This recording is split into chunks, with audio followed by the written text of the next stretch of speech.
ایسا صابر بننا ہے، ایسا صابر بننا ہے کہ محشر میں قیامت کے روز اللہ کی طرف سے آواز آئے، اللہ کی طرف سے ندا کی جائے گی، صابرین کہاں ہیں؟ بس انہی صابرین میں ہمارا بھی شمار ہو۔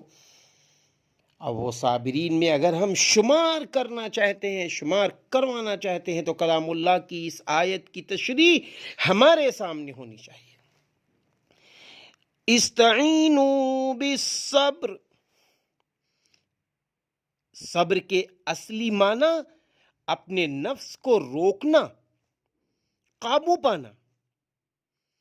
قرآن و سنت کی اصطلاح میں صبر کے تین شعبے ہیں۔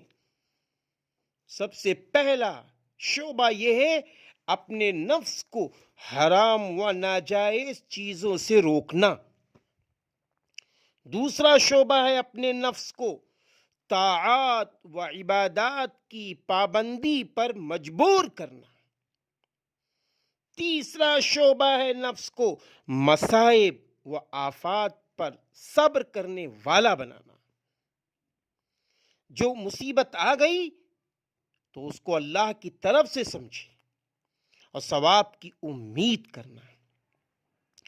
قرآن و حدیث کی اصطلاح میں صابرین انہی لوگوں کا لقب ہے، انہی لوگوں کا لقب صابرین ہے جن میں تینوں طرح کے صبر ثابت قدم ہوں۔ ہاں، ایک روایت میں ہے کہ محشر میں ندا کی جائے گی، صابرین کہاں ہیں؟ محشر میں اللہ تعالیٰ کی طرف سے یہ آواز لگائی جائے گی، صابرین کہاں ہیں؟ تو وہ لوگ جو تینوں طرح کے صبر پر قائم رہے، ڈٹے رہے، جمے رہے، اور وہ کھڑے ہو جائیں گے، بس کیا ہوگا؟ ان کو بلا حساب و کتاب جنت میں داخلے کی اجازت دے دی جائے گی۔